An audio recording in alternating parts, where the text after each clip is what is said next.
ఇంటికి వెళ్ళినా, తమ్ముడి ఇంటికి వెళ్ళినా, మరదల ఇంటికి చూడడానికి వెళ్ళినా ఓ స్టవ్ పట్టుకొని మీరు బస్సు ఎక్కిపోయి మధ్యాహ్నం వండుకొని సాయంకాలం మళ్ళీ ఊర్లోకి వచ్చినప్పుడు దిగినా ఫ్రీ, మీకే డబ్బులు లేవు.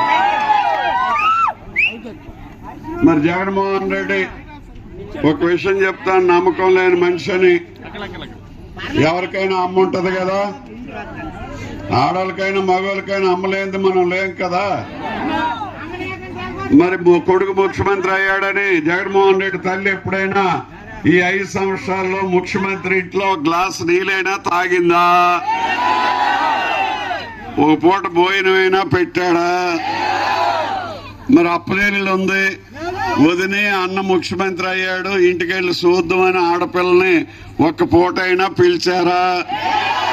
ఒక రవికిలి గొడ్డైనా ఒక టీ ఇచ్చి పెట్టారా? మరి వాళ్ళిద్దరిని చూడకపోతే మన నేటి చూస్తాడమ్మా నిన్ను నన్ను. ఇంకా డౌట్ ఉందైతే ఇంకెవరికైనా డౌట్ ఉంటే తీసేయండి. ఈసారి కానీ ఓటేస్తే మన ఊరు పువ్వులన్నిటికీ ఆయన రాలేసి బొమ్మలు పెట్టాడు.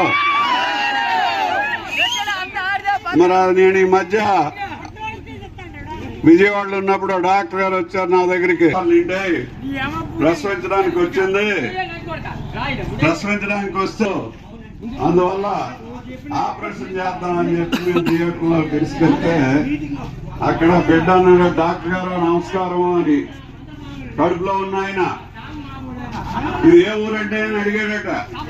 బాబు ఇది విజయవాడ, ఇక్కడ జగన్మోహన్ రెడ్డి ఆంధ్రప్రదేశ్ ముఖ్యమంత్రి హెడ్ క్వార్టర్స్ హాస్పిటల్లో నీకు ఆపరేషన్ చేస్తున్నా అంటే, చచ్చిపోన్న డాక్టర్ గారు నేను ఇక్కడ కాని పుడితే ఈ అప్పుల అప్పారావు నా అప్పులు పుట్టగానే నా నెత్తి మీద 2,60,000 పడిపోద్ది, నేను ఇక్కడ పుట్టను బాబు అన్నాడట. మా అమ్మకి చెప్పండి మెల్లికి బస్సు ఎక్కి హైదరాబాద్ వెళ్ళిపోమని. తెలంగాణలో పుడితే 60,000 అప్పు ఉంది, మరి 60,000 రాలేదు కానీ 2,60,000 నేను భరించలేనండి పుట్టగానే అన్నాడట బిడ్డ. అలాంటి అప్పుల అప్పారావు ఈ జగన్మోహన్ రెడ్డి అని చెప్పి మీకు అందరికీ నేను మనసు. చంద్రబాబు నాయుడు పనిచేసే వ్యక్తి, ఎప్పుడు కష్టపడే మనస్తత్వం. ఈ దేశంలోనే ఉన్న ముఖ్యమంత్రుల్లో కానీ పొలిటీషియన్లో కానీ సీనియర్. మరి ఆయన ఎప్పుడు కూడా అభివృద్ధి, మీరందరూ కూడా చూస్తుంటారా హైదరాబాద్ గురించి. 4 లక్షల మంది మన 2 జిల్లాల్లో అక్కడ ఉన్నారు. కూలో నాలో ఉద్యోగమో ఏదో ఒకటి వ్యాపారమో చేసుకొని మరి వాళ్ళందరినీ మీకు వెళ్ళేటప్పుడు మీకు తెలుస్తుంది. 20 సంవత్సరాల క్రితం ఈయన మొదట పెట్టినప్పుడు హైదరాబాద్ లో అది చంద్రబాబు నాయుడు పనితనం.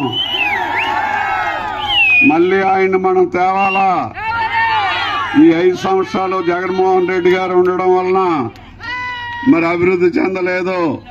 సంక్షేమం బటన్ నొక్కితే 10,000 వేస్తే మరి అవతలేమో ₹1,00,000 ట్యాక్సులు పెంచేశాడని చెప్పి మీకు అందరికీ నేను మనవి చేస్తున్నాను. ధరలన్నీ పెరిగిపోయాయి, ఏది కొనుక్కోలేకపోతున్నాం.